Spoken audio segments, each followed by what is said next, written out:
Welcome to Pay Attention Interviews about Truth in Troubling Times. Today, my guest is Pamela Ayo Yetunde. She is a JD and a Ph.D. She's a Community Dharma Leader in the Insight Meditation community. And she's also a pastoral counselor and professor of pastoral counseling, spiritual care, and chaplaincy. She's the author of books and articles related to Buddhism, womanist theology, and psychotherapy. Dr. Yetunde has contributed essays to the Buddhist magazines Buddha Dharma, Lion's Roar, and American Buddhist Women. She's also co-editor with Cheryl Giles of Black and Buddhist: What Buddhism Can Teach Us About Race, Resilience, Transformation, and Freedom, that came out in 2020. And this book is a very welcome addition to our cultural conversations about anti-racism, and a book that I've been waiting for. And so I am so privileged to have Ayo with me today. So thank you so much for being here, Ayo. Thank you, Polly. May I add a couple of things to the bio? Please do. Just relevant things, and I don't want people to be left out. So just recently, I started contributing some works to Tricycle, the Buddhist Review, and so I don't want to leave them out. And that's related to our work from the Twin Cities of Minnesota called Buddhist Justice Reporter. And then also I'm co-founder of Center of the Heart, which is a wellness practice, which includes yoga, pastoral counseling, and conflict resolution, among other things. Thank you very much, Polly, for You're a busy woman. Yeah, I try not to do it all at once. Yes.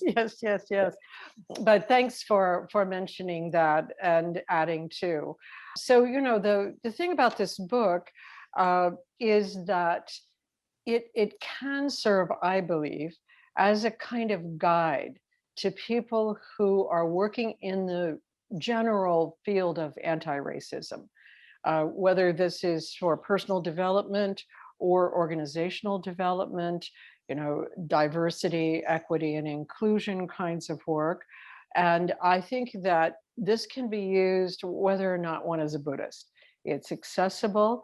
It's sort of like the Hitchhiker's Guide to the Galaxy or something. It's got all of these roles that you can follow or not. And it's a book that I just highly recommend. And I've read a lot of books in this sort of general field of diversity, equity, and inclusion. And this book is a little different. It really adds a different flavor. And I think it can show us as individuals and organizations how to perhaps develop through this period without unnecessary anxiety and self-consciousness. That's what I'm hoping that can be brought about by this actual wonderful edition. And I know also that you did a Dharma program, a conference on the book. I wasn't able to be there. I wonder if you could just say to listeners if there is a way for them to access that also. Yes. And first I want to say thank you, Polly, for seeing the book for its many uses. When we put it together, we didn't know how it would be received. We didn't know how it would be applied. And so we're very grateful that it has found usefulness by many people in many places. That's one thing. Regarding the event that you just mentioned, it's called the Black Buddhist Summit. And it is it was sponsored by the Wake Network and Shambhala Publications. Shambhala published Black and Buddhist, the book. And if you go to Black and Buddhist Summit, you can still find, I think, 3 of the conversations accessible for free to anyone. If you want the whole series of talks, there were 20 of us participating in a variety of panels. You can contact the Awake Network and probably purchase still the entire series. Lovely, great. I know people who actually participated in the summit, and they enjoyed it very much, and particularly complimented your role, I must say, just since we're here together. I enjoyed it. I'd never done anything like that before. I enjoyed it thoroughly, through and through. Good. Polly, can I ask you a question? Yes, please. Okay. So as you were talking about the potential usefulness for the book, Black and Buddhist, I think you said these words, these times, or this period. Maybe it was Yes, this period.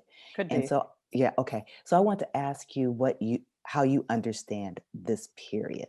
Right now, I think we're in a period of, I don't know what I would call it exactly, but some kind of identity shifting, and that it causes anxiety and self-consciousness, Mhm. and that it has to do with the deep roots of particularly North America.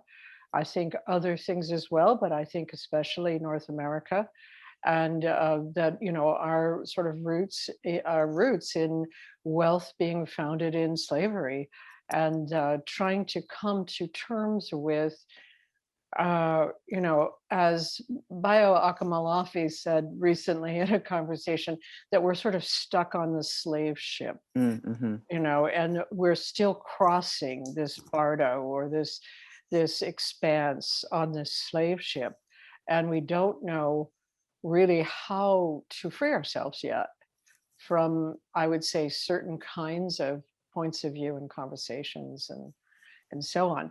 And that's just sort of my sort of general way of talking about it. I don't know if that makes sense. Does That it? does make sense.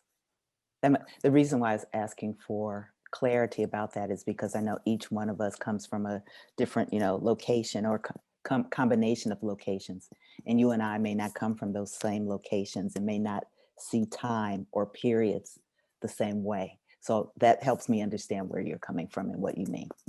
Yes, and thank you for asking. I mean, I agree with you. So many things that we try to speak about are so difficult to speak about because we don't know if we share Hmm. some sort of common assumptions in the conversation, and then it really doesn't make sense to have a conversation if you're talking about different things Right. using the same words. So I really appreciate your precision there, and I hope you'll continue to do that in our conversation today. I imagine you will.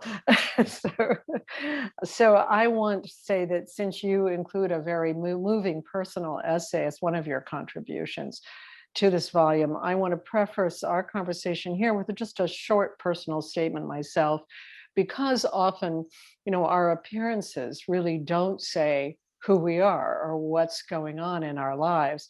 And, I grew up in Akron, Ohio, in a working class community that was really grounded in factory workers. And it was 30 to 40% Black, with no other ethnic minorities. Actually, there was one Chinese fellow in my high school, but other than that, it was Black kids and white kids, and a lot of people coming from different ethnic backgrounds, but no people that we would have identified. Whether someone was Italian or Romanian or whatever, they sort of weren't identified. So growing up in this type of community from the time that I was in my youngest years, I had Black friends who came to my home. I went to their homes. I was with their families. My aunt also was what was called Creole. And so she was partly Black. She was from Mississippi.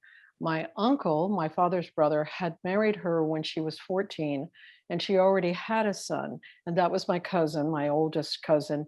These people lived next door. So, it was as though my community was made of white kids and Black kids. And, once the questions started coming, the answers were always about, really the answers that my parents gave me had to do with this idea that Black people did not have the advantages that white people had. And so often they might be more poor, but they're otherwise no different from us. And so your friends are welcome here. Your, you know, school friends, as well as the people that you might sort of hang around with in the neighborhood. Now, all of that was fine until high school, when I Mm. started dating a Black guy, and my parents revised their views of that. And that's where that began to throw me. And then things developed from there that were complicated. But, I ended up in the Black Power movement in Greensboro, North Carolina for 3 years, where I was welcome as a white minority. And there I met wonderful people and also heard Shirley Chisholm, and for the first time became a feminist as a result of Shirley Chisholm, because before that, I didn't think feminism was real. I didn't think there was really a problem there. I mean, blindness is blindness, right? So anyway, this background of mine and the fact that members of my family are African American now, sort of puts me in a different framework from the point of view of my appearance. And I'm not sure what the framework is, but it's just that I feel a lot of grief when I feel that there's a separation between Black people and white people in my culture, And then the other side of that issue is that I have been in other cultures as a result of Buddhism, particularly in Japan and in India and Bodh Gaya, where I've been a distinct white minority and have been at a loss for understanding the people around me. And I proceeded carefully and slowly and so on, and did not feel that immediate familiarity or anything like it that I have felt with African Americans, especially. So that is just a little background to kind of frame our conversation. So I don't know if you want to say anything or ask any questions before we go on to the conversation. I do. First of all, I want to say I've had some unstable internet connection, so it could be that there's some certain things that you said that I didn't catch.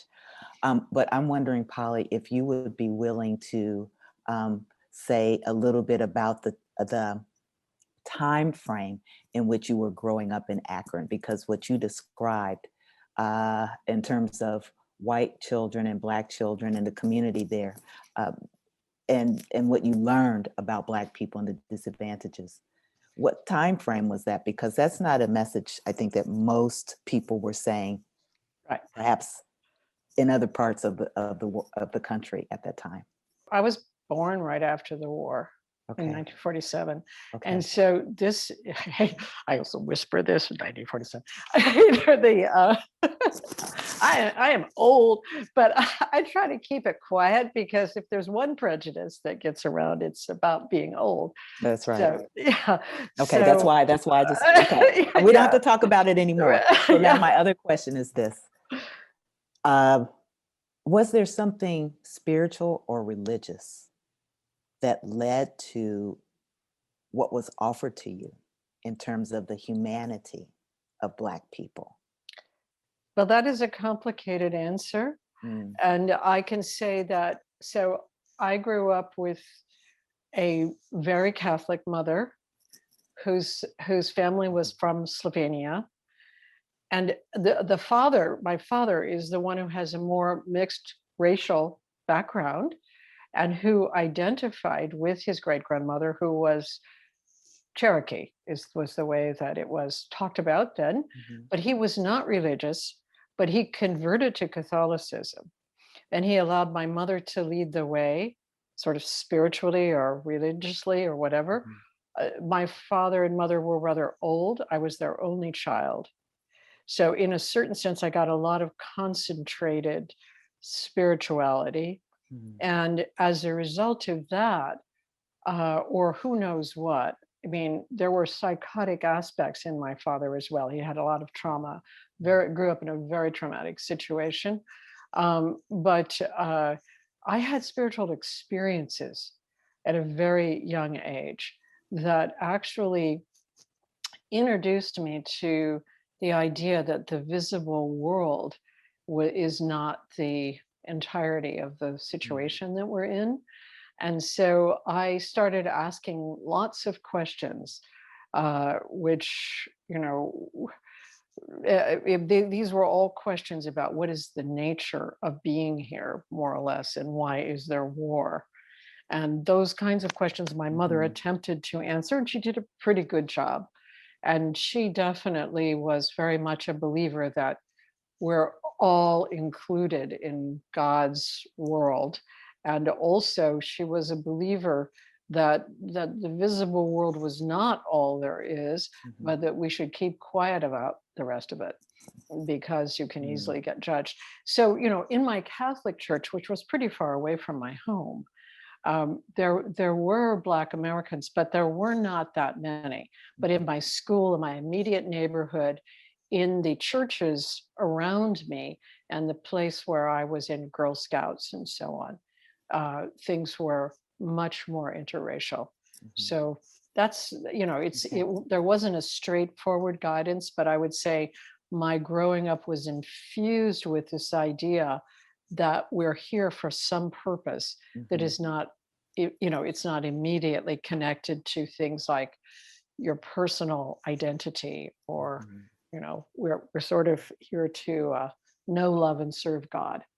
Okay, thank you. So I hope that's helpful. It is, and it could be that I'm reading too much into it, but when I think about the sensitivity your mother had to the impact of poverty on people, and that by being poor doesn't mean that you're any less of a person, is very consistent with the Catholic mindset and an understanding of people. And that's what made me curious. Like at that time, how could a white person tell their white child at that time and in that place that those Black people who happen to be poor because of the systems and so on are still people worthy of your respect and are dignified people? Yes. And not only did she do that, but she showed that. She showed it again and again and again to me in every possible way. And my parents met in a factory. I think they were both working in the factory, but I think my mother had a deeper understanding of what you might call poverty or the socioeconomic situation they were in. I think my father was just surviving. He was just getting by. So she really did, have a sort of leaning towards socialism or whatever you want to call it. She wouldn't have called it that, but yeah. Okay, thank you for asking. Yeah. So then, is it okay to kind of move along in this conversation? Of course. Yeah. Okay. But I mean, you bring up things that I'm curious about, Polly. So, okay. Okay. I want to ask first about this sort of extraordinary introduction to the book, where you and Cheryl actually lay out the Eightfold Path as a kind of a guide to working with being Black and Buddhist, and also working with, I would say, all of the issues that surround, diversity, equity, and inclusion. I mean, you're basically saying there is a way to do this that actually can help all of the people who are doing it, as well as the people who are affected by the doing. So, and I want to just ask you about that and how you came to that way of thinking about the book. I assume you wrote that after the book was collected. You wrote the introduction, is that right? Yes, that's right. I want just to give an example from page 5, where you say anti-racism activists need to speak the truth of our experiences without adding to our suffering. Right speech helps, and right speech includes not only refraining from speech intended to harm oneself and others, but also includes cultivating skills of speech that are nurturing, supportive, and inspiring. And I wonder if you could help us think about racism in these ways so that we can begin to, first of all, I'd like to understand how the two of you came up with this idea. And then secondly, if you could take us through some of the steps so people can see how this applies. Right. I honestly don't know how Cheryl and I came up with the idea. I will say from my memory of and my experiences reflecting on the Noble Eightfold Path, and also as a pastoral psychotherapist, and Cheryl is a clinical psychologist. I think this is fair to say about Cheryl, but it's absolutely true for me. I see the Noble Eightfold Path as sort of an ancient form of what we call cognitive behavioral therapy, or CBT today. Call it. So, there's our understanding is the Noble Eightfold Path is the way to reduce suffering, right? Right. But what kind of suffering? only the suffering of dukkha, and when we say dukkha, we're talking about, just like more like a neurosis, just not feeling good in our own skin? Are we talking about depression? Are we talking about delusion? Are we clumping it all into one category called suffering? Or are there different types of suffering? And so I'm of the view that there are different kinds of suffering. And if there are, then as we contemplate our practices and these teachings, how might the Noble Eightfold Path apply to this particular type of suffering? So in the book, Black and Buddhist, we're talking about a lot of things. And one of the things is about the suffering of racism, of anti-Black racism in particular. So as a Buddhist practitioner who's also Black, then as I think about my life and think about the context I'm in, the racist context that I'm in, and I'm engaging in this practice, can these teachings in the Noble Eightfold Path be applied to alleviate the suffering of anti-Black racism? And so I think that was the beginning of reflecting on that in the introduction. And I think the answer is yes. It's useful. It's helpful. It's not the only thing that needs to be done to transform anti-Black racism, but from my point of view, one of the gifts of Buddhism are the stories of how to engage in conflict without the intention of harm, with the memory that this person is more than the act that they are enacting in the moment, that each person has the capacity to relate differently to one another. And then from my view as a pastoral counselor, people often come to me and say, or they'll say, I don't know what my purpose is, right? What is my purpose? And I truly believe this. And I think recent events underscore this point. We can behave very badly towards one another. We can behave like animals towards one another. Reptiles, actually, when we get into that reptilian brain and we don't even recognize each other as human beings, we can destroy each other. So I say that one of our highest purposes is to remember that we have that capacity and to not act out of that capacity, but to be more frontal lobe beings and remember that that we live amongst kinfolk. Like Polly, you are my sister. Right? I know that we're meeting for the first time.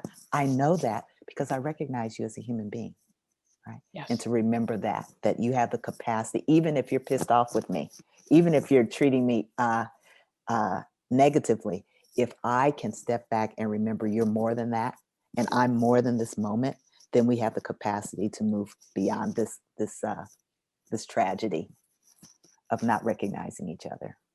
It's beautifully said. And I want to get into some of the specifics a little bit on right view and right intention and so on. But, it's interesting that you see this as aligning very well with CBT, which I, of course, do as well. But I'm a psychoanalyst and I've seen my Buddhist practice aligning very well with, with psychoanalysis, particularly from the Zen side, which is a little bit less, let's say, constructed than the Theravadan, or what we would call more the sort of structured guidelines of Buddhism are very structured and they're very useful. But they also then change as Buddhism moves to China and gets all sort of smushed together in a different way, Mm-hmm. So it's interesting that CBT and psychoanalysis can be sort of interfacing with the Buddhist path in ways that those of us who practice both of these things can immediately sense to be the case. It's, to me, this is very interesting because years ago I realized that, a lot of the people in Japan, and including Thich Nhat Hanh, who's Vietnamese, thought Buddhism was going to have this dialogue with Christianity. but it's ended up having a dialogue with psychotherapy. Mm. To me, that's where the real dialogue has taken place with Buddhism coming to the West. And it was just interesting that you started out with CBT. And so all of this is extremely interesting and important. And I think also this humanity going back and forth, often it's most disrupted with the people that we love the most. That's the irony of being human, is that we can't directly, it seems, trust the people that we love. So, it's not only with the stranger, but I work a lot with couples, and I'm amazed at the hatred that can develop there. Yeah. And so, the admonition or the thought even to proceed by non-hatred is something that, has helped me a lot in working on couples therapy and in putting together the framework that I use for couples. So can you help us see some of the fundamental aspects of the Eightfold Path, if you can, and if you don't mind, to just briefly sketch through how they apply to anti-racism? And as you have emphasized, the book is particularly talking about racism in relation to Blacks, and I would say even particularly North American Blacks by and large. Yeah. So if you could take us through a little bit on the Eightfold Path. Okay, I'll do my best. First of all, I'll say that I'm no spring chicken either, and so whenever we get to a list, I invariably forget something on the list. So I'll be referring to my list here, and not from the book, but just basically what's coming up for me right now. Yeah. So if we agree that anti-Black racism is a form of suffering, so we first have that agreement. Okay, let's just assume we agree there. Oh, yes, we agree. Okay. Yes, we agree. Okay. And is it suffering for the person who's racist too? Well, of course. Yes. I mean, okay. from a Buddhist perspective, of course. Right. Of course. Right. Of course. Yeah. Of course. And then it's also suffering for the person who is the object of the racism, right? Yes, of course. So the racist is deluded, and the object of the racism has more work to do, let's say, more work to do to become visible as a human being. So it clouds the relationship at the very least, and then can become very, everything from just messy to dangerous. Yes. Let's say. So what is the right view?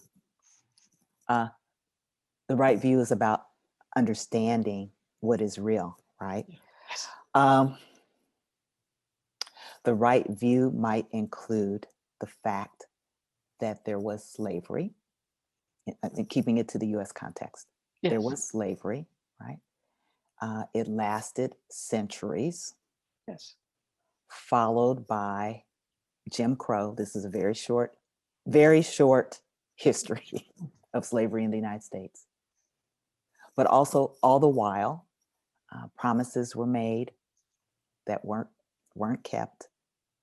Slavery by other names were being developed, like mass incarceration. Every institution, every way of life in the United States was, to put it in a more contemporary context, like being Black in South Africa. Yes. Right? Yes. So couldn't go anywhere without knowing your place and being reminded of your place and being arrested if you got out of place, or someone of African descent being lynched or mobbed or arrested just because someone had to pay. Someone had to be scapegoated for a white woman being, insulted, let's say. All of this is taking place, not to mention that all of this is taking place on indigenous people's lands. Mm-hmm. Right, so this is the right view of the factual situation of being Black in the United States. Yes. Right. So let's move down then to right intention. Right? Okay. Okay. So our intention as Buddhist practitioners is the relief of suffering, right? So that is the right intention. You have the right intention. How do we alleviate the suffering that comes from anti-Black racism? Let's go down. And all the while, of course, while we are doing this, we need to take care of ourselves, right? The point in Buddhism is not to heap suffering on top of suffering, that Right. as we strive through right effort to alleviate suffering, that we don't do the opposite, which is add more suffering on top of suffering. So we need to be mindful and wise about the effort and the type of effort we're putting into this alleviation of anti-Black suffering. So, excuse me, may I say Yes, one thing about suffering, just yes. because I think it might even make it more sort of clear, and that the definition of suffering that I have tended to embrace Mm-hmm. is of being out of balance, something like the wheel off of the axle or the bone out of the socket. It creates a stress. Now, there's no perfect balance, obviously, because we're in samsara, we're in this realm of life and death. But the balance there is that sense of not going to the extremes, or to be able to come back when Mm-hmm. you go to the extremes. And so that's for self and other, as you're saying, so that sense of being able, is it possible to act without creating more suffering for yourself or for the other on these issues of Black racism? Is it, I think you're asking, is it possible to put in the right effort without creating this sense of more suffering for oneself or for the other, or more out of balance, more grinding of like the bone on bone, or the Mm-hmm. wheel, right at the not working well, the stress increases, whether it increases interpersonally or intrapsychically or physically or however. Mm-hmm. That's, I think, what you're saying about right effort. Can you do it without tremendously increasing that stress? Right. Right. Thank you. And I will add, so we're talking about equanimity, right? Yes. Arriving at equanimity. Sometimes people become perfectionistic about certain things. I'm not a perfectionist. So as it relates to anti-Black racism and right effort, if people were asking for my advice, I would say experiment with what is right effort for you, right? Experiment. You may not feel at balance at the beginning. Likely there's going to be anger, right? There might even be Sure. rage. There's Sure. definitely resentment, and sometimes there's exhaustion, and there's futility, feelings of futility. There's all this stuff. And then we have a life to live, right? Right. So experiment with what is right effort for you. If you're exhausted by doing XYZ, come back, rest, reimagine what a different type of effort might be for you. And even though I know for sure that the Noble Eightfold Path was not conceived necessarily in the context of collective action, but we could take it to collective action when we're talking about anti-Black racism or any type of oppression. The alleviation of that is not ever going to come from one person's efforts.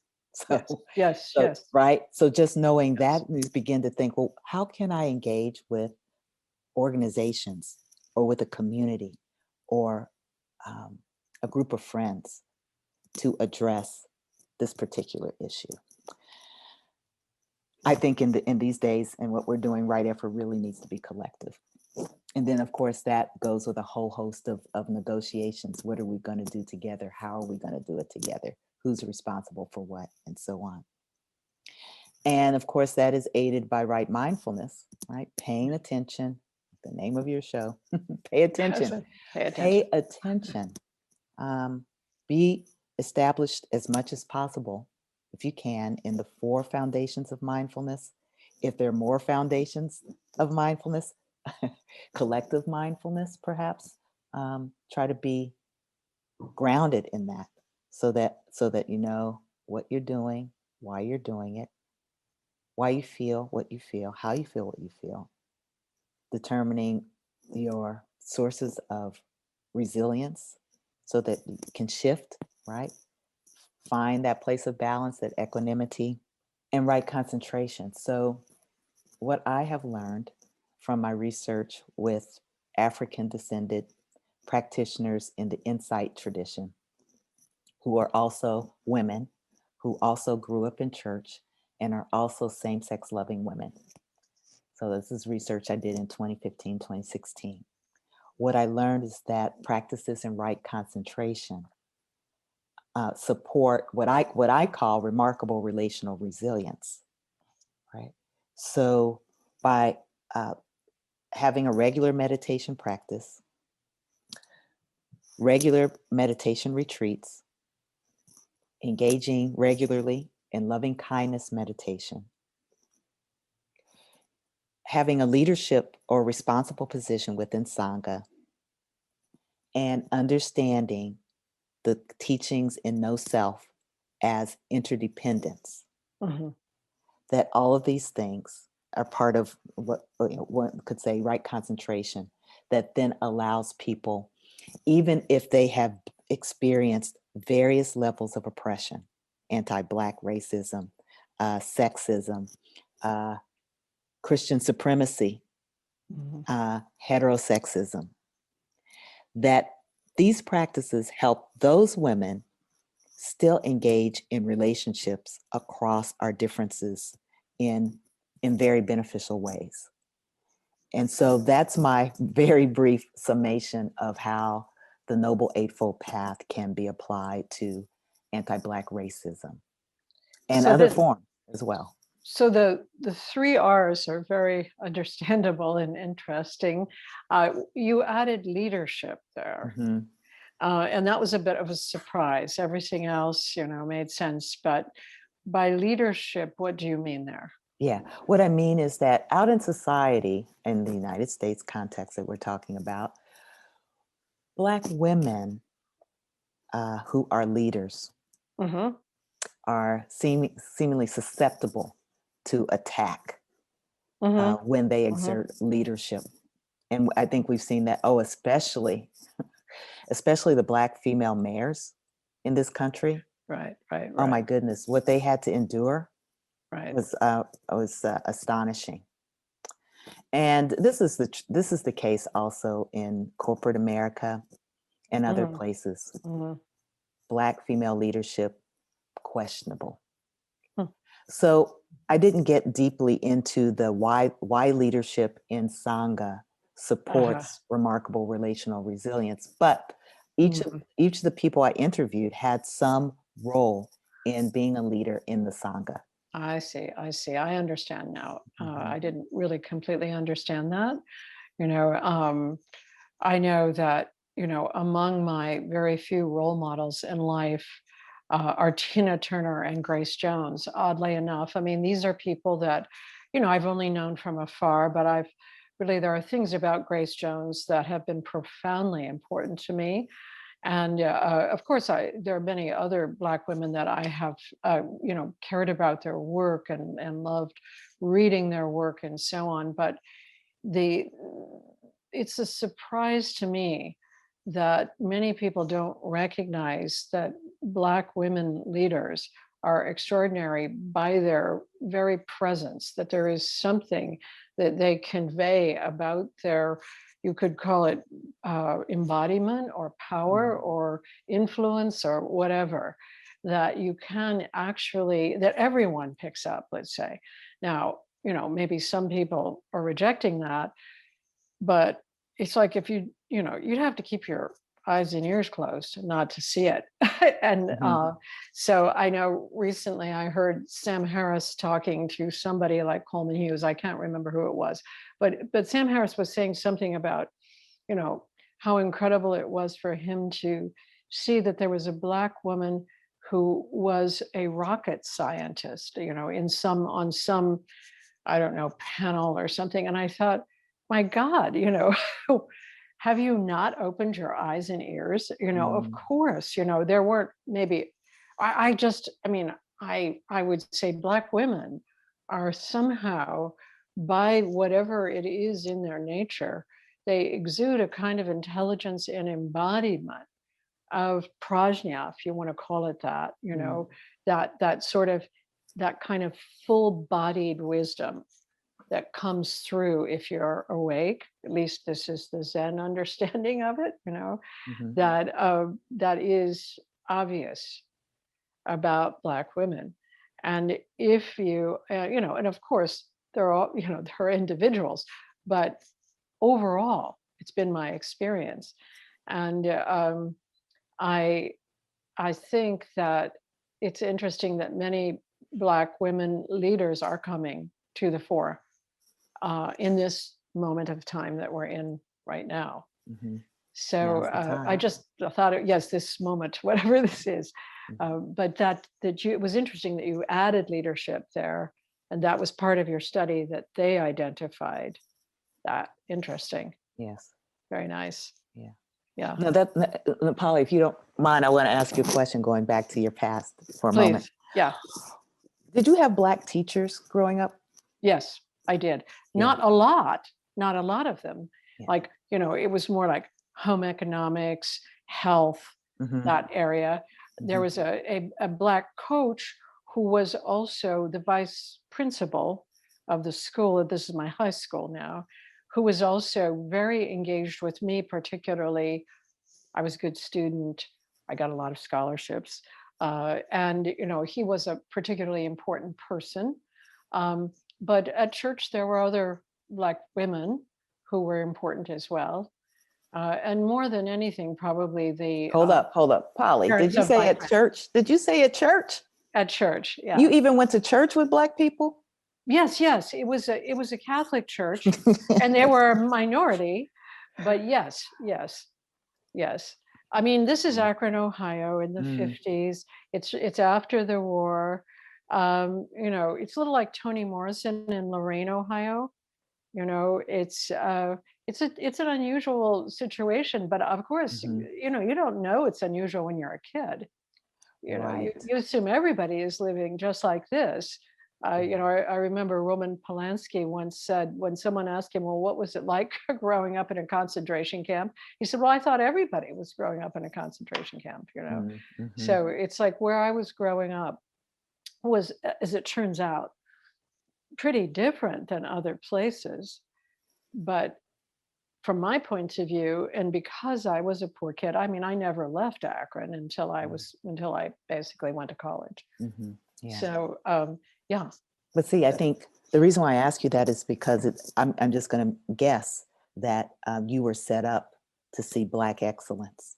Yeah. From an early age, and maybe Sam. I don't know Sam, and I don't know anything about him at all. But many white people, because of segregation, and the many reasons why we've been segregated, did not grow up and were not set up from the start to recognize Black excellence. Right. So then when you become an adult, you've never been taught by a Black person. Right. Yeah, you could very well be surprised. Yeah, that's true. That's true. And I have to say also the way that Akron was organized, all the Jewish people are on the other side of town. So I had no occasion ever to meet a Jewish person until I went to college. And my parents had a lot of prejudice about Jewish people because of the wealth gap, or whatever you want to call it, and who owned the factories and who worked in the factories. And so that was a big learning for me to grow up and find out that there's this group of people who suffered so much in the war, and I hadn't known any of them, and then suddenly I got to know them in college. So yeah, so you're absolutely right, and that kind of gets back to the issue of keeping people apart, and segregating people. And I have a kind of deep sense that when we get to know someone as a human being, and we come to know their particularity, there is a feeling of love. that comes from that knowledge of this person and this person's suffering and this person's life and this person's strengths and so on. But if you never know such a person, then it's very easy to have a stereotype. Yeah. So, that's my stereotypes evolved, but they weren't about Black people particularly. But I also noticed, by the time I got to college, that that I had stereotypes. So that was something I think when I was growing up earlier, I thought I didn't have. So It's part of being human. it's part of being human. Yeah. So I wondered then if we can talk about this issue that Akamalafi raised, and I'm sure there were others who have raised it, but I love the way he said it because he's so poetic, that we're stuck on the slave ship. And that he basically said we should take our time. It's like being stuck somewhere where we need to notice everything before we try to just move on. This is the way I was understanding it. And I was understanding it that, we're still captured by this language of separation and this kind of self-other and dominance and submission and control, vulnerability, master-slave kind of way of languaging things. And I wonder if you could talk about the way you understand your work, both in terms of the ways you've contributed to the book, but also your work in a larger way as a womanist, as a therapist, as a professor. I mean, any place you want to go with it. Like, how do you regard where we might be at the moment and how we could cross this kind of bardo? And, is it possible to get somewhere else in the foreseeable future, like, in my lifetime, let's say, which isn't like going to be lots and lots of years. It's hopefully a few still, but do you feel that where we are right now is movable, or is moving, and how would that happen?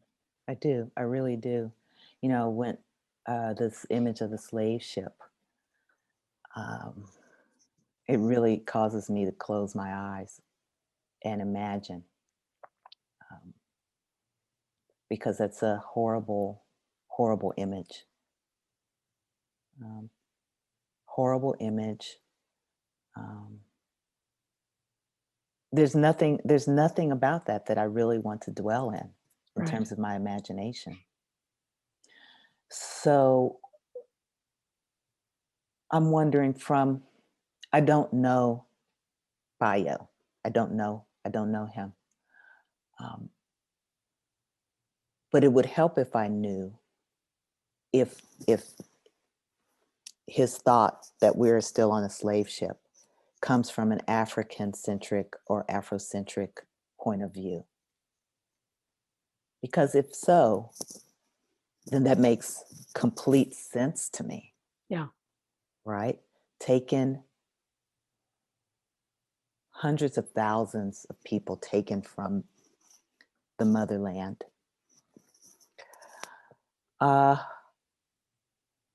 And then everything that came after that. How could we not be still on a slave ship when we've been acculturated in the ways of thinking as slaveholders have thought? Right. So there's that feeling about that. But on the other hand, or other hands,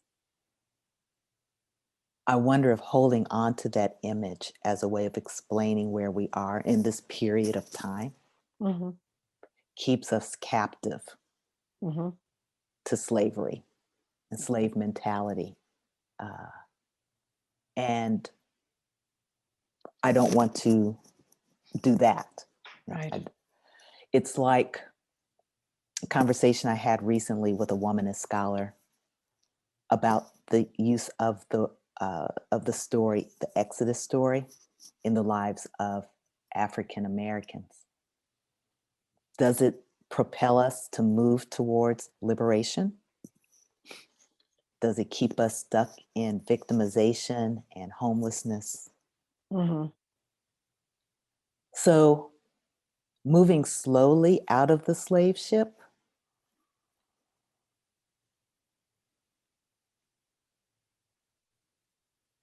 I don't know, 400 plus years, is that not slow enough? So that's one question.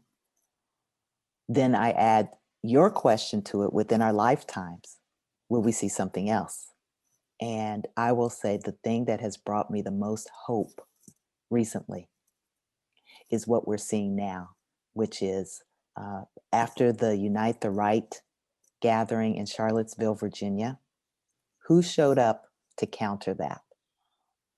A multicultural, multiracial, diverse gathering of people said, not here, Mm-hmm. right? Mm-hmm.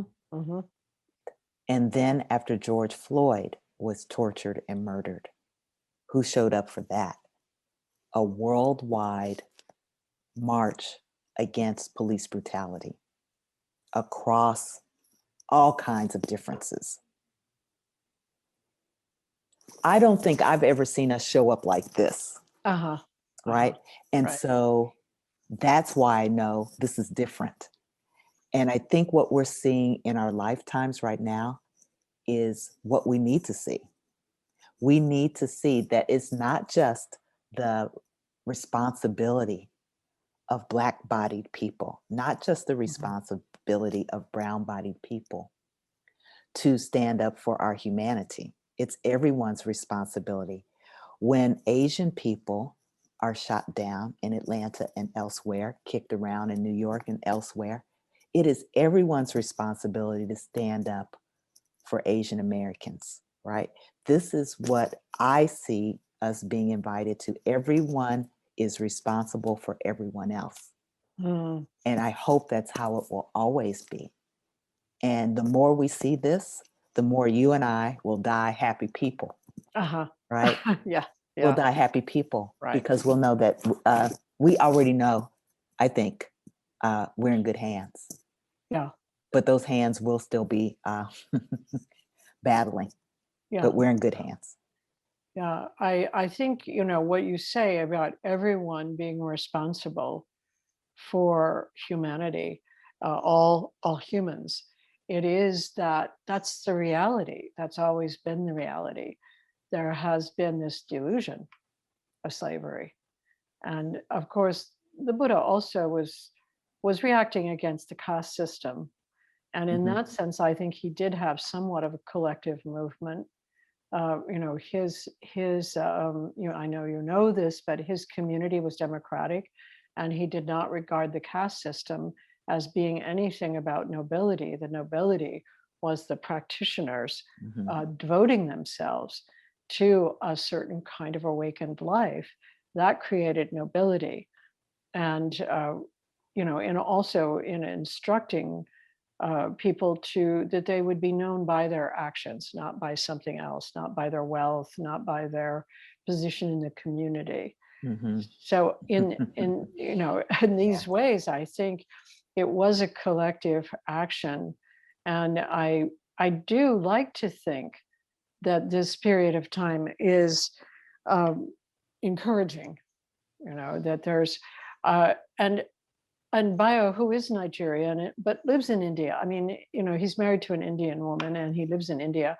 I don't know him personally. He's a lovely person to talk to, and I do think that he is very much concerned with the same kinds of things that you and I are talking about, but he brings to it his flavor of what it is that he sees, and he talks particularly about the non-separation of the self from the environment, not just from others, but from the immediate environment, so that if you consult the wise person, the sort of shamanic person that he talks about a lot, and I can't really remember the name of that particular kind of teacher, but that teacher is looking at the natural world and the human world. That teacher is not, when you come to consult that person, the person is not going to speak to you just about you or your relatives or your friends. They're going to talk about, the beetle over there or the mouse over here or something. So I think he's trying, I think that Bio is trying to move into a different, let's say, paradigm or something that is really kind of different from specifically the one you and I are talking about, but on the exact same wavelength from everything I can think about or understand.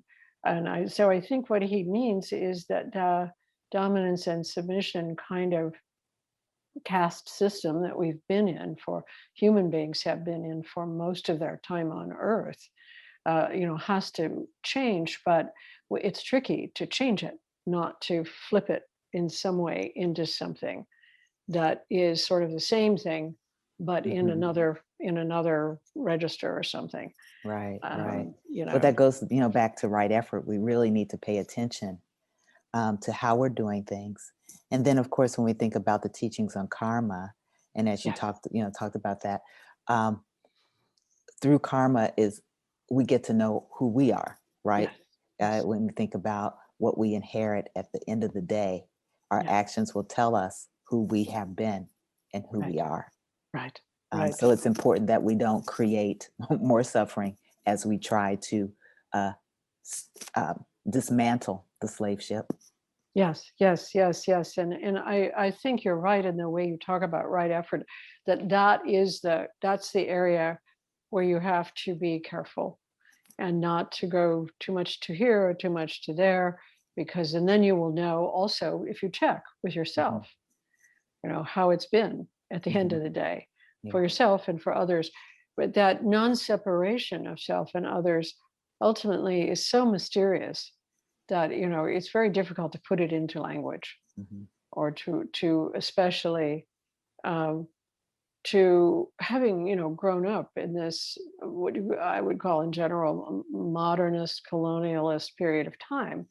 There's not an easy access to the kind of thing that Bio is describing, where you have a sense not only of the human connection, but the whole thing around you, not separated from you. Right.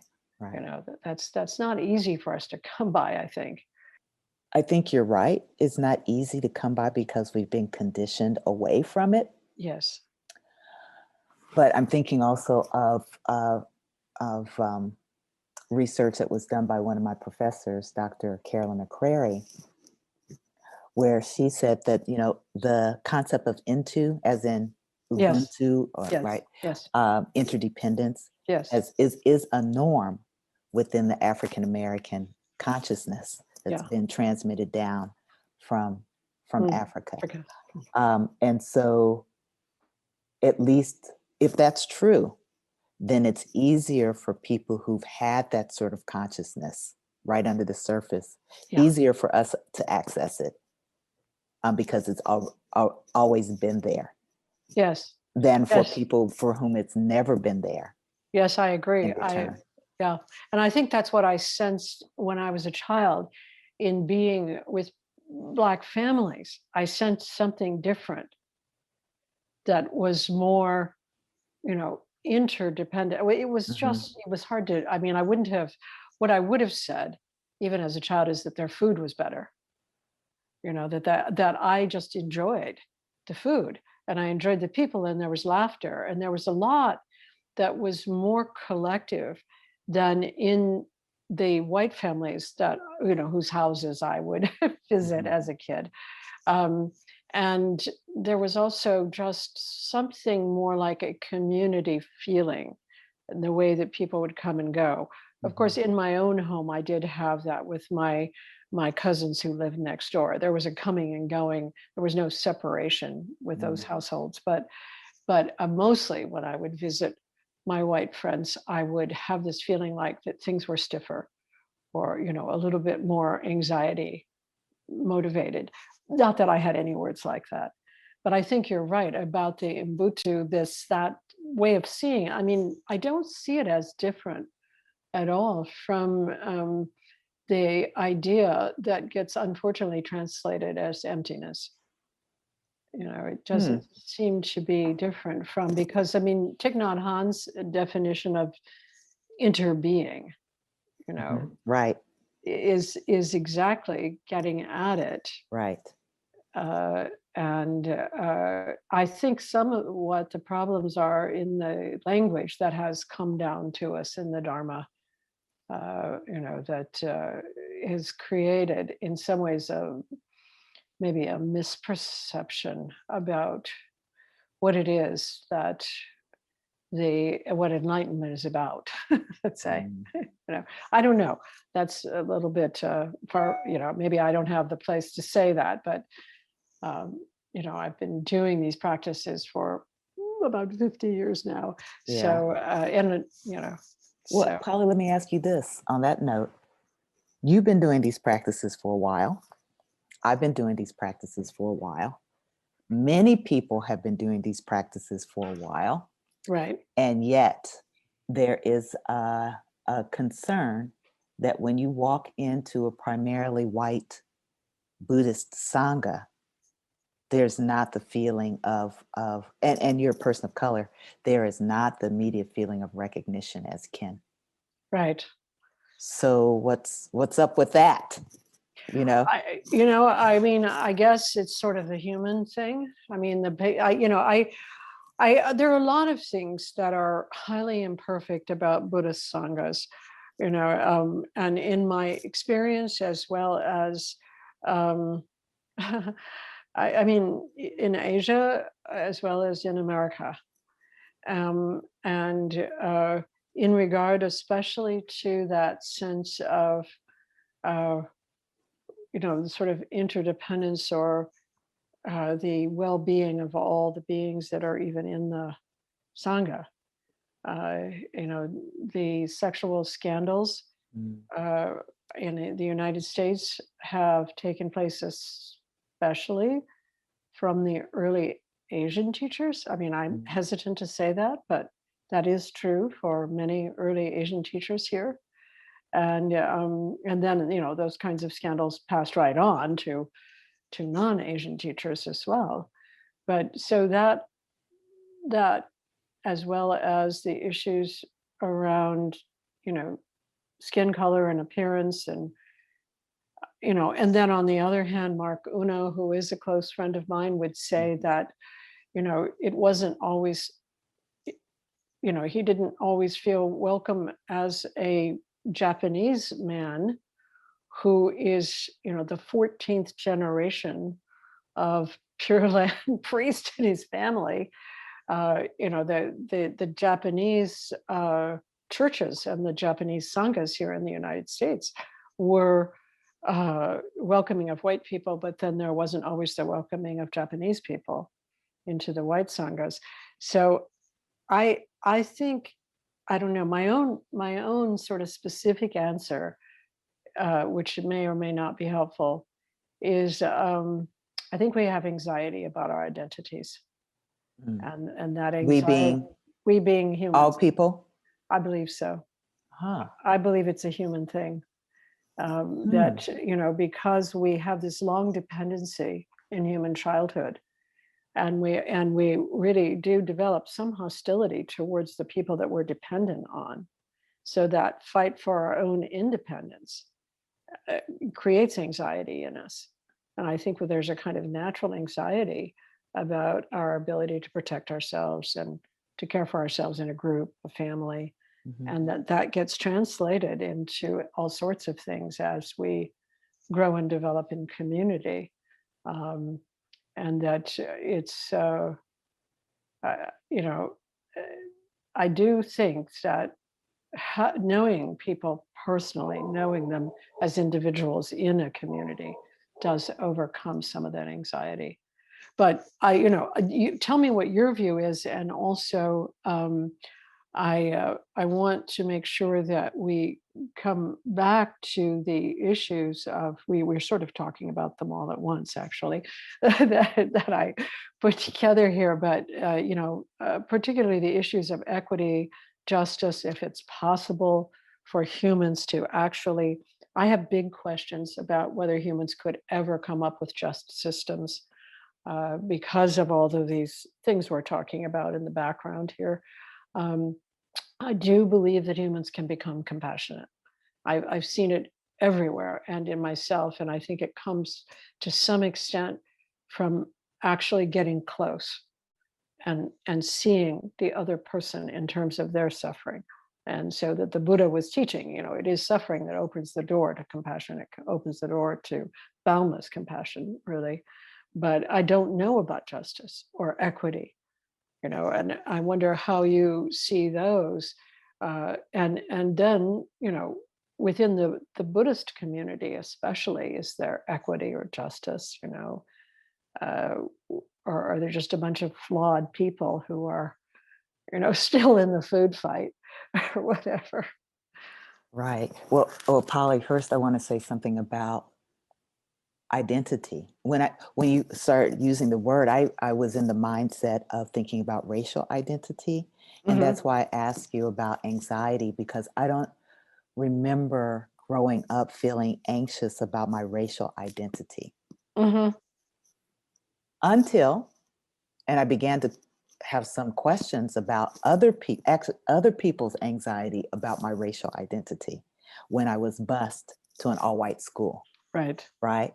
And then it's like, oh, what is this problem that you have with us coming to, this school? Right. White parents organized, yelling and screaming with their signs, preventing us from, trying to prevent us from entering the school.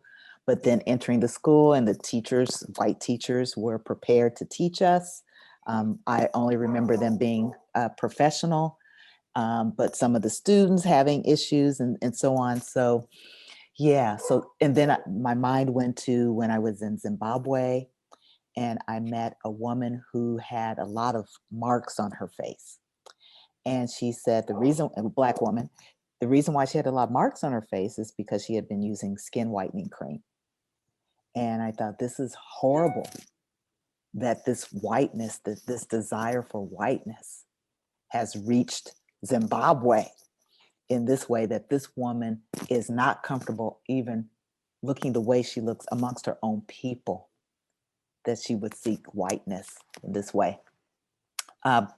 So there's a lot of anxiety around just being human, differentiating, individuating, forming groups, identity, belonging, things that don't go away. Right? They Yeah. don't. Yeah. Well, now you must know in Japan, the whitening cream Yeah. is everywhere, and so I don't even know enough about Japanese people and Japan to know why it's so prevalent. But being in Japan, that threw me. Mhm. Um, and I do think, I think anxiety about identity, what I mean particularly is that we're vulnerable creatures, Yeah. and when we feel ourselves as separated from, where we don't have a lot of strength, Mhm. and we start to feel that when we're sort of 18 months to 3 years old. And then we gradually get this feeling that we can run around and do things on our own, but it's never very secure. Mhm. So that's what I mean about anxiety about identity. It's like, am I really in here and everything else is out there, Mhm. and how can I trust what's in here? Right. Well, Yeah. what I'm also hearing, and then we can move to compassion if you want, which Yeah. is, it's really infantile to invest so much energy in trying to keep us separate. Yeah, that's perfect. That's perfect. I like the way of saying that. Yes, it Mm. is infantile. It Mhm. is, and maybe as maybe Homo sapiens are still in their very infantile Mm. development overall, and we are still really scared about our individual selves, and a little bit recognizing that we have to get over that. Mm. We have to really, really, really get over that. And that's, perhaps that's part of what's happening. But I think when you get people together they have anxiety about themselves until they get to know each other. And then that anxiety goes down. Mm. That as long as it's not going the other way, which is the suffering way of the separation and the destructiveness. You may be right. I have to really contemplate this. But I'm also thinking, and I, like you said, I hesitate to say certain things. I hesitate to say this, but I'll just say this from my experience. I don't find, let me see if I do want to say it. In my experience, I have not found Black people to be as anxious around being with white people as white people are about being anxious with non-white people. I just haven't found that. But it could be the case, and I'm just not aware. Like I said, we're meeting for the first time. I have no anxiety whatsoever being with you.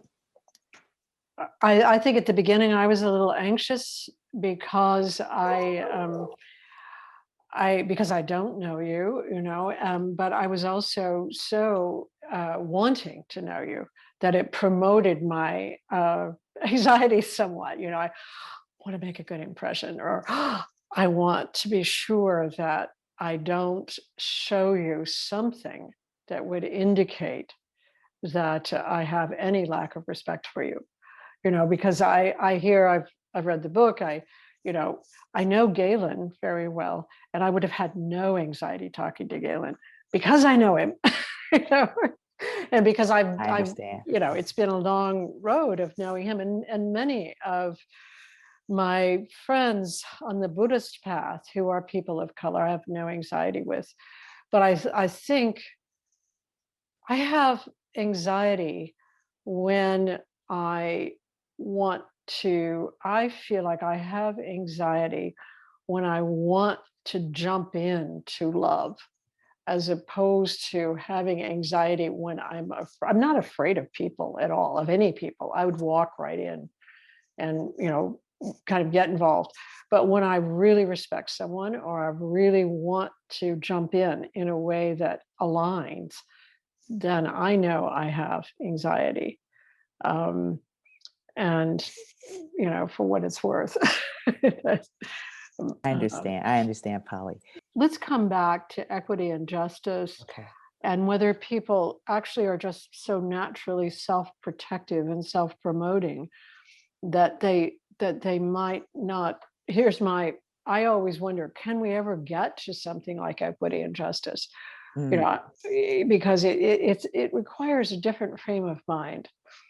Polly, when you asked that question, I was thinking, can we ever get to equity and justice as a state of being? Like, this is just how it is. I don't think so. Uh-huh. I don't see that, because you're talking about the developmental trajectory of human beings, Right. And the ways we can act in infantile ways, even collectively, into our adulthood and be. So if that's the nature of being human, then that means justice, equity are always going to be a process, right? An evolving process that takes energy, commitment, evaluation, assessment. And also we're changing all the time, right? This is talk about anxiety, and what gives nations anxiety is when people from other countries enter into the country en masse, right? Especially if it's through illegal means, right? That gives a nation rise to become nationalistic and adopt draconian ways to keep people out and deport them and so on. And even in the United States, we saw the separation of children from their parents in this zero tolerance immigration policy. And it's horrible. It was actually, if I recall correctly, it was the first time there was vocal outrage by many Trump supporters. They said, no, we can't do this, right? This is too much.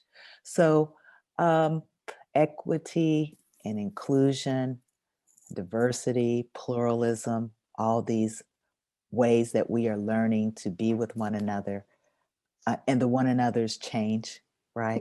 Yeah. It's a process, and it's always an invitation to reassess and reevaluate. Yeah. And so then, do you see compassion as maybe a little different than that? So you're saying the boundaries that we keep setting up between ourselves and others, whether they're the national boundaries or they're, boundaries that we set up individually where we have anxiety about protecting ourselves, that those always have to be assessed, renegotiated. And the idea of equity or inclusion, that always has to be assessed, renegotiated. But then, is it different for compassion? I mean, is compassion boundless? Is that possibly a different kind of, I don't know, interaction or? Is compassion boundless? We like to talk about it in Buddhist communities as being undivided, without discrimination, unconditional, Right. and transformative. And yet, in our human developmental processes, I think we see it also as aspirational, that we do sometimes express compassion or experience compassion with certain people and not with other people. And yeah, this is one of the wonderful challenges of Buddhist practice. And I think about always return to the story of Angulimala. Yes. On this one. You're familiar with that one? Yes. Yes. I also want to just push you a little bit on that, if I may. Okay. Yes. Just because, we know that in utero, identical twins comfort each other. We've seen them in, I guess, ultrasound, but also, after they're born, putting them in the same bed, they stroke each other's arms, they comfort each other. They're not Buddhists, they haven't learned anything about boundless compassion, but they're in the presence of each other's suffering. And so they sense that presence needs comforting. They suffer with each other in a comforting way. And similarly, the newborn infant who looks at the mother wants the mother essentially to be happy, because the infant depends on the mother to care for it. The mother who is blanked out drives the infant crazy, because that mother is not going to be responsive to the infant's needs. And so there's a way that there is compassion that is built into the organism because of our dependence. And this kind of long dependence of the human infant is very long compared to other animals who are here on Earth, other beings here. So I wonder, my feeling is that when we walk by someone on the sidewalk who is suffering, without stopping and caring for them, we have to cut off something. Yes. It's not natural to walk by them. I agree. Yeah. So in that sense, I wonder, here's me just sort of wondering if the boundless compassion is a true insight about humans, but we have to cut it off to do this other thing of separating ourselves, protecting ourselves, creating the boundary. That's yeah. I don't know because Polly, I was thinking also about empathic response, and is there a difference between empathy or empathic response and a compassionate response, as you were talking about the twins? And I assume that would be identical and fraternal twins probably do the same thing for each other. Yeah. Well, it's the ones that are the preemies that they get to observe so much, especially when they come out of the womb. But I believe they've observed, in utero, the infants comforting each other, Yeah. stroking each other. So they sense when the other one is in pain Right. and they comfort the Yeah. other one. Yeah. Yeah. Yeah. So I don't know if there's the cognitive piece, the empathic response, like the vibrational Hmm. response of there's a disturbance, Yeah. and then a response that there's a response to calm the disturbance is also a cognitive, I am helping to relieve the suffering of another, I right? would imagine not at the Probably, beginning. Yeah. I right. imagine it's just a coordinated thing. Yeah. And so that's why I don't know if I would call it compassion at that point, but maybe it is. It's Hmm. definitely empathic. There's a feeling, right? Yeah. There's a Yeah. vibrational feeling. And then you talk about seeing someone in need on the side of the road. Like, I'm recalling the parable of the Good Samaritan here. To pass by is not, we recognize that person is in need. If we're not, Yes. stone cold sociopath, Hmm. right? We recognize we have a vibrational response Hmm.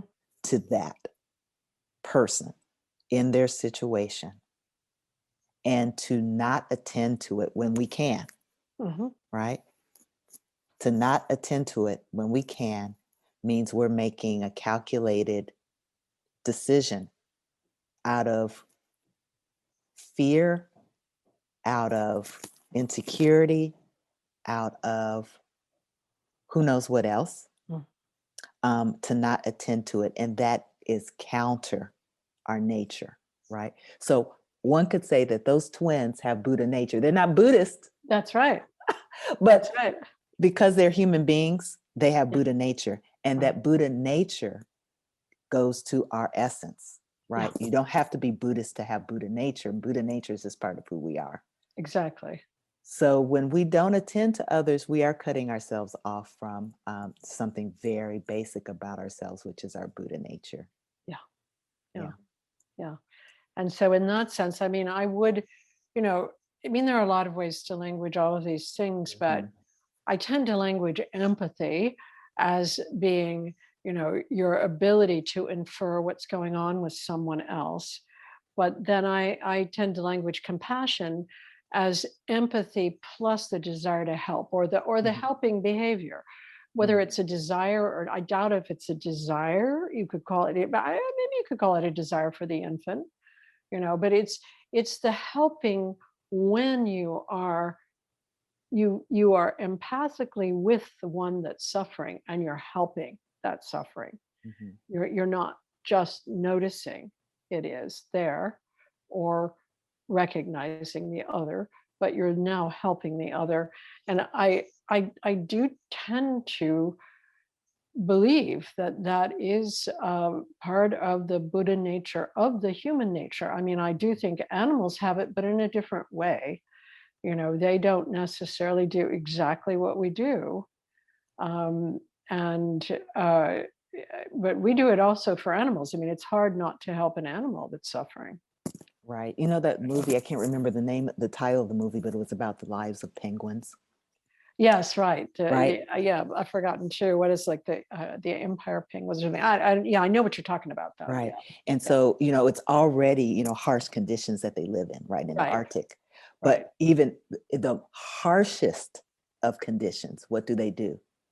They gather together right, in concentric circles, right, right, with their back against the wind. right, And those within the circles survive, right. right, because their back is. And I always say, remember the penguins.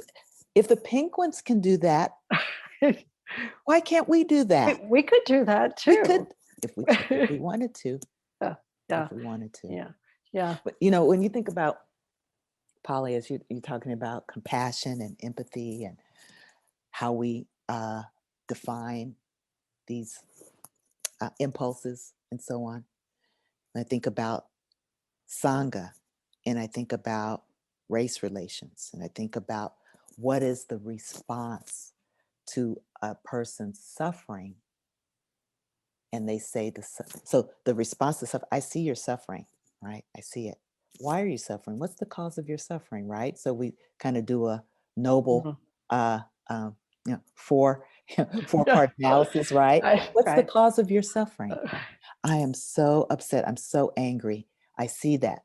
I'm resonating with that. Mhm. What's the cause of your anger? I am so sick of being treated the way I'm treated in this white supremacist society. And boom, the curtain falls on the empathy and the compassion Mm, at the causation point mm. for a lot of people. So how would you say that as to what you see is happening in that moment Mhm. for the person who is protecting themselves then? What is happening in that moment that they cannot go further? Right. I've seen this a few times, maybe more than a few times, and I've heard many stories about it happening. Yeah. You know, which leads to the people of color sanghas and Right, BIPOC sanghas right. and so on. And that is, I think, sometimes unbeknownst to the person who is throwing down the curtain, Mhm. is they feel implicated Mm, in that, or they know that they're part of a system that perpetuates that kind of suffering, or they feel awkward, mhm, or, and I've heard best case scenario, they want to attend to the suffering, but they're afraid that they're going to mess up, mhm, that they're going to mhm, say the wrong thing, mhm, right? mhm, And then for some people, it's like, that's for you to work on, you mhm, know, and mhm, they feel that that's the most compassionate response, actually. That's for mhm. you to sit with. But the message then that's received from almost all of those responses and motivations, impulses, and so on is, this is not a place where I can work collectively on the suffering caused by racism. Mhm. So So you would say I must leave. that's a kind of a self-consciousness and self-protection would be the kinds of things that I think you're describing in the listener, Mm, is that there's a self-consciousness. Oh, I don't know what to say, or I might not say it right, or I might not be sort of able. And then there's self-protection. Oh, this is not something I want to get involved in. I'm not going to go further with this. And then maybe there's justification of that self-protection. The other person needs to work on this. This is not my problem. Something like that. mhm. And there are, yeah, you could categorize it in that way. And then there are people who just don't give a damn. They're there, Yeah. and they will say that. Um, so Yeah. I mean, you're talking now about Buddhist sanghas or just in general, people who don't give a in Buddhist damn. sanghas, no, I'm And the speaking in Buddhist yeah, sanghas. yeah, Yes. yeah, yeah. Yeah, I mean, honestly, I haven't myself seen that, but then I haven't seen a lot of very racially diverse sanghas. I live in Vermont, which is a pretty Mm, white state, but we do have Black people in our Sangha. In Rochester, where I was in the Rochester Zen Center, mhm, when I started, there was literally one Black person in the Sangha, but he had a leadership role. And it was always difficult for me to understand, like, why is this so racist, this whole thing? Like, why aren't there more Black people? You know, mhm, and at the beginning, doing Zen practice, you don't ask a lot of questions, at least back in the day. You did not get to ask. There wasn't a question and answer period of time. And I was just trying to survive and kind of figure out how to break through, was sort of my idea back then. But this is after being in the Black Power movement, doing all mhm, this stuff. And I wonder what's going on here that this stuff is happening. As things have evolved, particularly in San Francisco Zen Center, where I did do some teaching at Tassajara, and I know you did part of your work in hospice there. yes. Uh, I did see people trying to do inquiry with each other. Mhm, I don't know how far that went or whatever. Um, I wonder how you understand the pluses and minuses. And of course, I read your essay, so this is sort of a, this is sort of a fake question because Oh, a fake question. Okay, but I'm going to give you a real answer. I'll give you a real answer to a fake question. Yeah. How will you understand the BIPOC? What are the pluses? What are the minuses? How do you see that? What is sort of the most skillful way for this to develop over time in the larger, let's say, framework of North American Buddhism, because this is where it's developing right now. I mean, maybe it's developing worldwide, but I'm not familiar with the other places. But tell me what you see, Yeah. on that. Well, if we go back to right view, Yeah. we go back to right view, can we agree that, and basically, not just right view, your expertise, we're anxious with each other? Yeah. Okay. Unfortunately, we're still anxious with each other.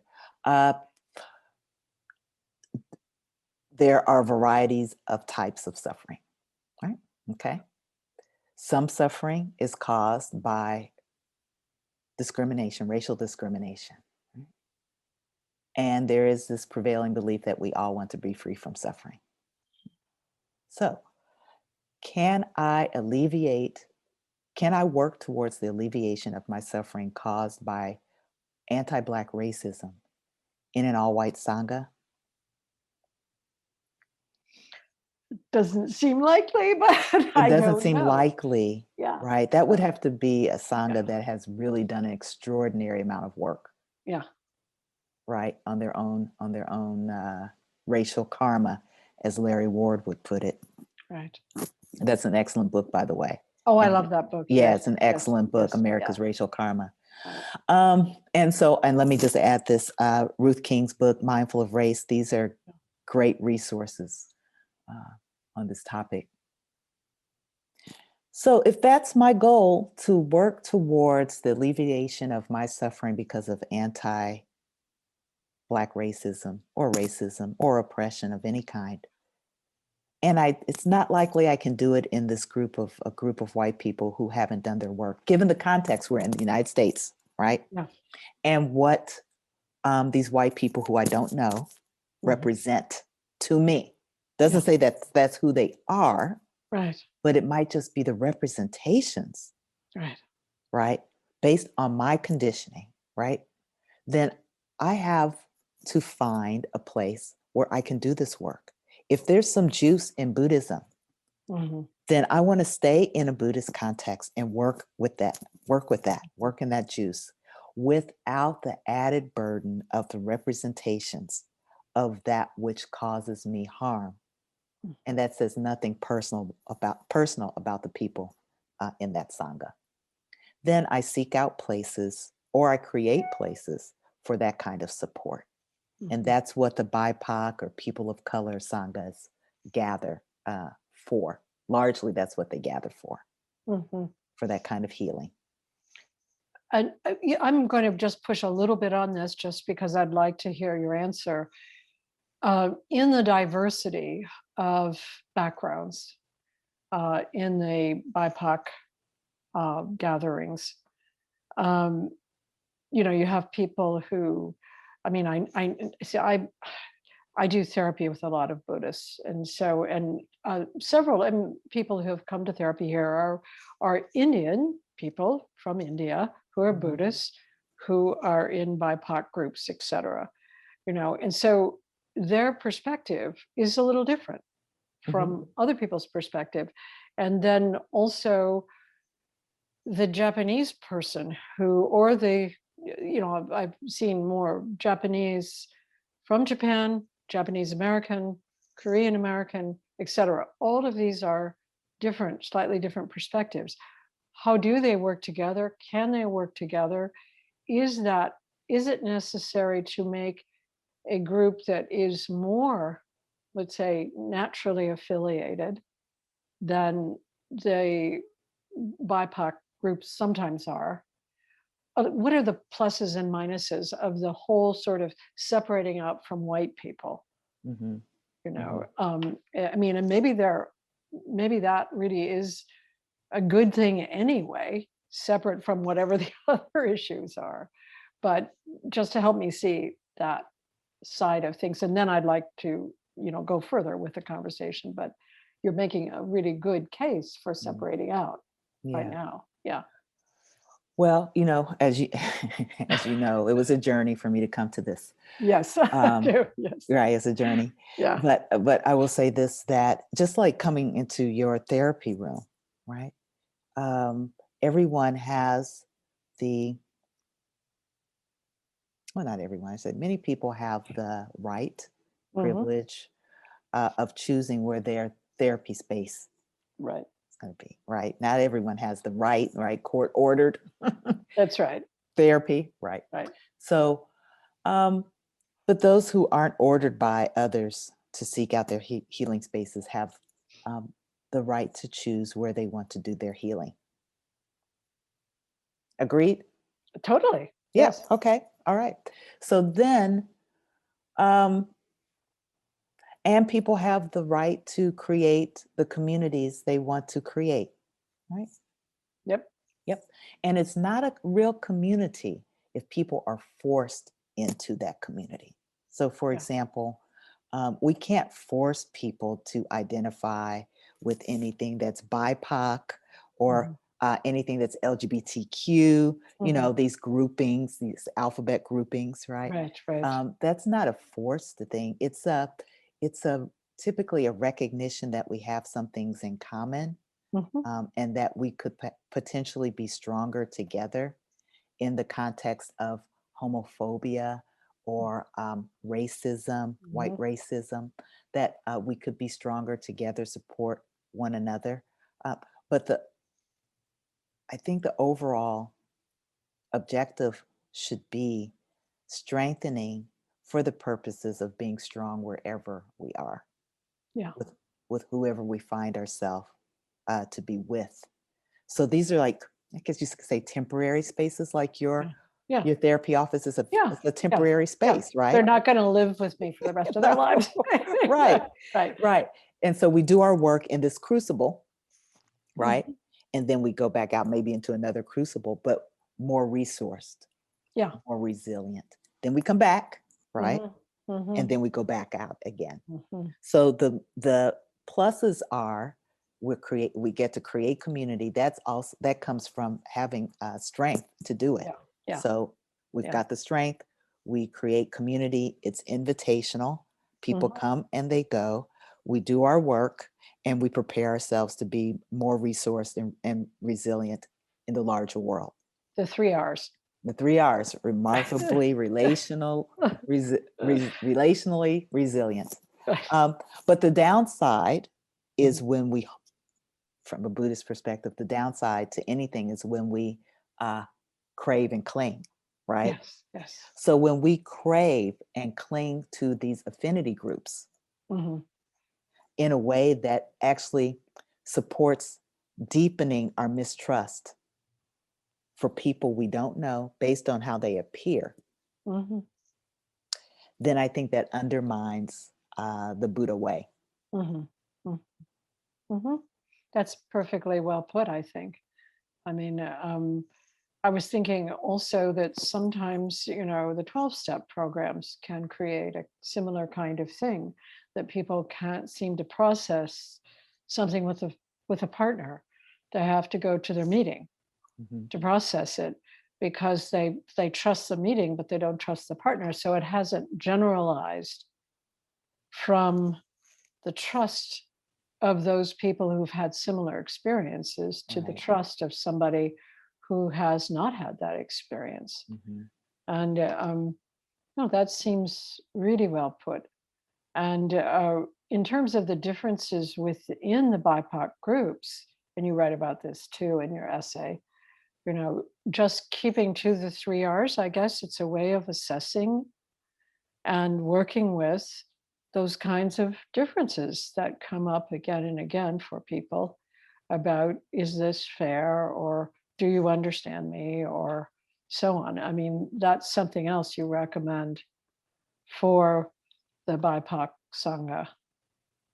And could you just say a little bit about your experience in that way, you know, because again, part of my own experience in working with my stereotypes comes from particularly Japan, because I've been to Japan more often and I've seen Japanese people in therapy, and I've misread so much, so often, that I really did, you know, I would have liked some place to go to talk about that, you know.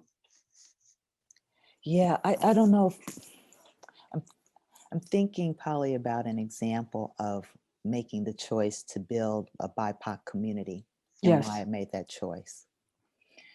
And so I've been practicing in Buddhist traditions for nearly 20 years, starting with the Plum Village tradition, right around the same time that I began as a volunteer with Zen Hospice Project. And then Zen Hospice Project introduced me to meditation retreats at Spirit Rock Meditation Center in the Insight tradition. So Plum Village, Soto Zen, Hospice, Insight, all mixed in there, right? And you're out in the Bay Area during that time? That's right, in the Bay Area at that time. And now I largely practice in Insight and Soto Zen traditions.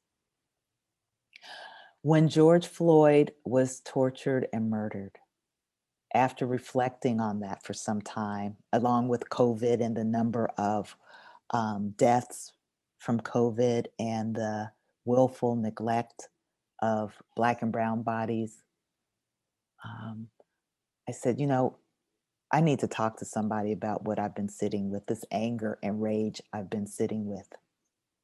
And I didn't reach out to all the Dharma communities in the Twin Cities when I was living there. I sent an open letter through the BIPOC listservs and emails and so on, because I didn't want to take the time to explain to white people why I was so angry and enraged, which is often what happens in because we have different experiences, right? We come with different lenses. I didn't want to take the time to explain how I was feeling to white people. I reached out to BIPOC people, but we didn't know each other, right? I didn't know who was going to respond to this letter. Those who responded included Japanese American, Filipino American, African American. So over the course of 5 months, we committed to getting to know each other better before deciding on any particular kind of activity. And we are still getting to know each other. We're still getting to know what does it mean to work with each other across these differences, lineage differences, Zen and Insight, as well as ethnicity, Japanese, Filipino, African American. I will say, though, that I think working across our differences has been different than working across the differences between people of color and white people as it relates to the torture and murder of George Floyd.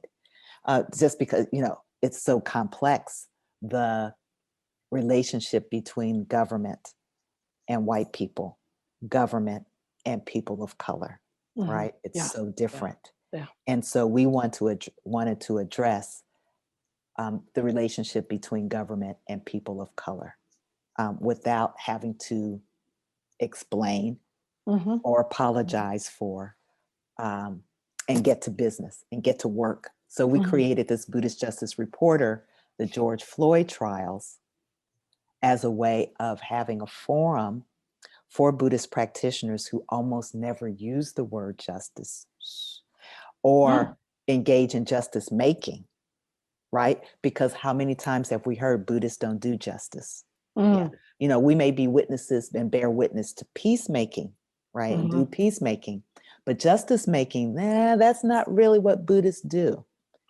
So we've decided that that's what we're doing as Buddhist practitioners who are also people of color, because we understand that the relationship between the government and us is different. And it is an existential issue, how the government deals with people of color. Buddhism, like many other traditions, attempts to address a variety of existential concerns. The justice system is an existential threat to people of color in the United States. And so that's one time where I felt like I'm just not even going to try to engage white people right now on this issue. On the other hand, I will say this, we have received enough support from our white kinfolk to bring this project into reality. And I'm very grateful for the ways they have been supportive. And so sometimes it's just knowing what is the right way to be involved, the right way to support and lead that can make even diverse sanghas and sangha projects more efficient, if you will. Does that answer your question? I think so. I mean, I think so. And when you say that Buddhists don't get involved in justice, do you mean specifically? I'm not sure that I understand that. That was the part that I wasn't quite. Yeah. What I mean by that is not that we as individuals are not justice oriented. Yeah. What I meant by that is that when I have spoken about being engaged in justice making, oftentimes what I hear from Buddhist practitioners is that that's not what Buddhists do. I see. Right? That's what I mean. So for example, there's a Buddhist Peace Fellowship, right? That has, I think, evolved also in the way they understand themselves into social change agents, social transformation, and so on. But as I tell people, when I began looking for an email address, and you know how sometimes you'll put words together and it's like, oh, someone already has that address. So let me add some numbers to it, right? Or let me reverse the word so I can. When I put the words Buddhist and justice together, there was, I had nothing. There was, right? Yeah. We don't often see those words together. That's correct. And people will often say, well, what is that? What is Buddhist justice? Right? So that's what I mean. I see. That's interesting. I mean, I was thinking that perhaps that's a stereotype of mine, that I don't think of justice as being a possibility for, let's say, I would say I don't think of it as a possibility for humans exactly, which may be the effect of Buddhist practice, not necessarily as a concept, but as a frame of reference. But it's, as soon as you say justice systems and government, I have a different view. It's like, and I think this has something to do with the way I understand karma and lots of things, that I'm here as a Panlam Rinpoche says, what does it mean that he's the seventh incarnation of the Panlam Rinpoche? He said, it means I'm not enlightened. That's what it means, So I sort of feel like the fact that I'm here means I'm not able to see the whole of whatever existence, the universe, or what. I can't see exactly what is exactly just. I don't know. But justice systems, governments, how principles work and so on, yes. But I was just thinking about that in regard to the Buddhist justice thing. And you're right, of course, you don't see, that's not, the Buddhist Peace Fellowship or social activism in Buddhism or whatever. It doesn't include usually the word justice. But then, but you're really getting me to think more about justice systems and maybe getting away from the idea of justice towards the idea of the way that humans do justice. Maybe we don't know exactly the bigger sense of how things work out. And His Holiness the Dalai Lama stresses that a lot in his teachings about karma. That we just don't know, and we really we don't. So but that's not the issue you're really getting at. Right. I guess Yeah, I don't think that's the issue I'm getting at. I yeah, think I'm right. getting at the issue of why don't we know more than we know? Yeah, well, and also how do we work with the principles of justice? Yeah. Well, no, I actually want to get back to the willful ignorance. Okay. Yeah. You mean the kind of delusion about what we do to others? Uh, To what white that people do to Black people? Well, How? the continual scapegoating of Yeah, Black people as inherently or innately criminal, yeah, needing to yes, be put away so right. that we can live the life that we want to live. Yeah, That yeah. kind of, what is it? Why is there mass incarceration, right? Why aren't Buddhists really like digging deeply into that, Yeah, yeah, right? yeah. As a way of saying, we're really curious about this because it doesn't Mm, make sense to us. right, right. And is there a better way? Is there a more humane Yeah, way to yeah. treat people if we say we're about compassion, empathy, whatever it is, that resonance that we have Mm, when we see people suffer? Um, it's incredible. The United States is it's an incarceral country yeah, where profit is made on being able to put people away. right. And it's changeable. Yeah, For yeah. example, it used to be the case, and it's still the case, but not as much so, that having this much marijuana could land you in prison. Yeah, And now we're talking about releasing, right? yeah, Marijuana users. Of course, if yeah, it's legal, does it right, make any sense that people are right. still in prison for that? No, No, no, it does right? not. Yeah, So our mentalities around who is dangerous can change. yeah, yeah. No, that totally. I mean, what you're saying, of course, all of that. Right. And yes, it is the case that Buddhists have not invested themselves very much in any of those kinds of issues or questions. Mhm. Um, and and so say again the name of your organization so people can know what it is and how to get in touch with it. Mhm. Buddhist Justice Reporter, Hmm. The George Floyd trials at www.buddhistjustice.com. Okay. And Tricycle is publishing some of our articles. So they can go to Tricycle as well and find it there.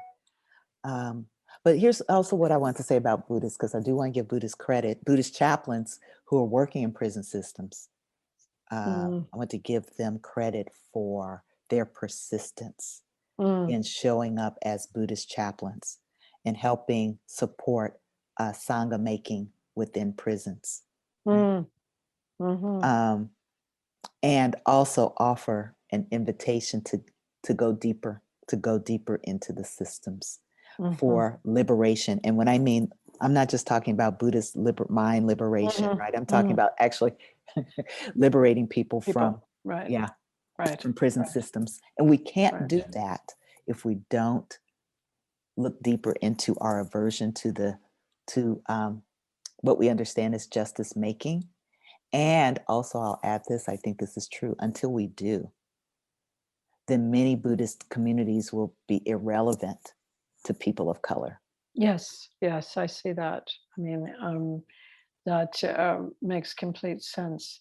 And, way back in the day, about 10, 15 years ago, I tried to bring the Goenka retreats to the women's prison here in Vermont. Mhm. And I got as far as the superintendent for the women's prison did attend the retreat. But, it's kind of onerous to bring that framework, even though there's, the 10-day retreat is certainly modified for bringing it into prison. But in the end, the women's prison was moved and they reorganized, and we didn't actually get to do it. But Goenka's work was very inspirational, and I'm sure you've seen Doing Time, Doing Vipassana, Yes, I or have. yes, yeah, and that was, it was sort of that happened way back, and then I kind of lost track of it. Mm. So I'm thinking, what you're doing kind of connects to that same link that people were, particularly the people in Shelburne Falls, Massachusetts, were trying to bring the 10-day retreat into the U.S. prisons, particularly the highest security prisons. And but this is different what you're doing, and it makes so much sense. Yeah, and I'll tell you why we're doing it. If the reason why we're doing it is because it's multifold. One, having lived in the Twin Cities when George Floyd was tortured and murdered, it's like, wait a minute, hold up. This is not what we do. Right. Okay, this is not what we do. And so just from that point of view, we felt we needed to respond. Two, he was tortured. Yeah. And we're not using that word. Why aren't we using that word to describe what happened to him? People are like, we've seen this before. No, we haven't seen this before. And we need to call it for what it is. Are we now becoming a country where torture is policing, is appropriate policing? We cannot let that go without some kind of response. Mm-hmm. Mm-hmm. Three, unlike other similar killings,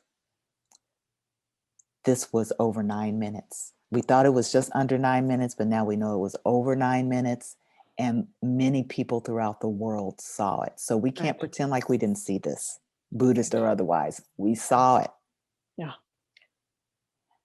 And there was an international outpouring of emotion about it. And so we knew the trial was coming up. And when we learned that the trial was going to be publicized, so thank goodness. And that was a really good move. How often do we actually get to see a criminal trial like this? Yeah. That we wanted to invite people to actually pay attention so that you can know the playbook that is used against Black people in these situations. And then lastly, I forgot the count. We want to offer alternatives for folks, a container and an alternative for people should the police officer be acquitted. Oh. Right? Because we have a cultural, samsaric pattern of police beatings, police killings, usually no trial. If there is a trial, acquittal, violence, and then we go back to the same old stuff again. Yeah. Yeah.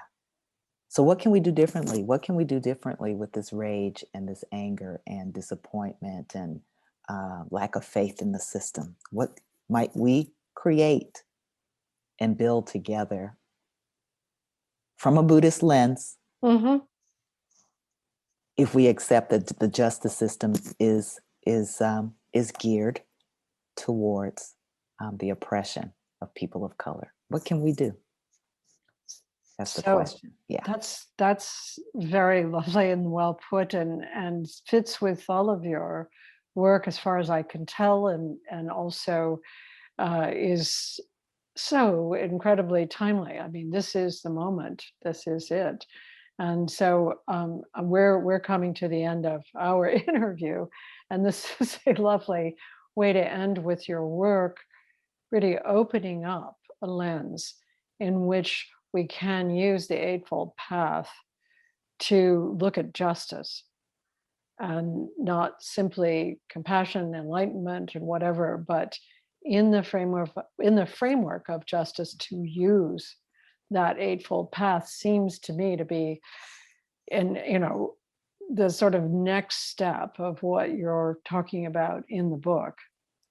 And at the same time is, I mean, all of this is happening so fast because the book really just came out, it seems like. And so, this is probably all together sort of the same effort, the conference, the book, the organization. And did you say that you are no longer in the Twin Cities? That's right. So I thought you were. So where are you now? I live in Chicago presently. Oh, okay. Well, Chicago, that's an interesting mayor also. Yes. And so, I won't ask you how that happened. I hope it happened for very good reasons, and that, It did. okay, good. And so, it's been wonderful talking to you. You too, Polly. It's Thank you. thank you so much for doing this. Thank you. And can I just say something about why I appreciate you in this work? Truthfulness. Truthfulness. I'm not saying that everything I said was true, but what I'm saying is, for the last 5 years, really, or longer, there's been an attack on truth, a desire for fact finding, and so to just say something about the desire for truth, I think is really it might be countercultural. I I hope know. not. I hope not. But thank you so much for wanting to pursue truth. Well, really, it's again, Nelson Mandela, one of my, real mentors internally. That was a lot. That what he taught was that, truth and God are the same thing. And I actually think without truth, there's delusion. So it seems like it's a Buddhist idea too. So thank you so much. Thank you, And Polly. I hope we can meet again someday. And thank you for all your good work. Thank you. Back at you. Take care. You too.